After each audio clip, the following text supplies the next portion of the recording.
বন্ধুরা, আপনারা কি জানেন যে সপ্তাহের সবথেকে শ্রেষ্ঠ দিন কোনটি? সপ্তাহের সবথেকে শ্রেষ্ঠ দিন হলো শুক্রবার। এই শুক্রবারের অনেক ফজিলত আছে। যেমন এই শুক্রবারে হযরত আদম আলাইহিসসালামকে পৃথিবীতে সৃষ্টি করা হয়েছিল। এছাড়া এইটা 1 নম্বর। 2 নম্বর আছে যে এই দিনেই দোয়া কবুল হয় এবং এই দিনেই আল্লাহর রহমতের দরজার বেশি খোলা থাকে এবং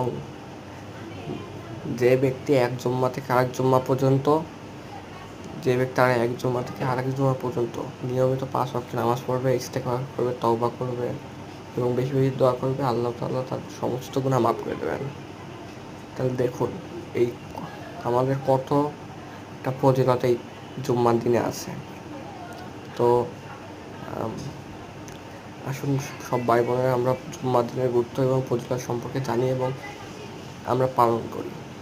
এবং আমার চোখটা কিছুটা নিচে নেমে যাচ্ছে, আপনারা মাইন্ড করবেন না আশা করি।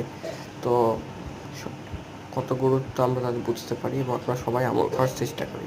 আসসালামু আলাইকুম ওয়া রাহমাতুল্লাহ।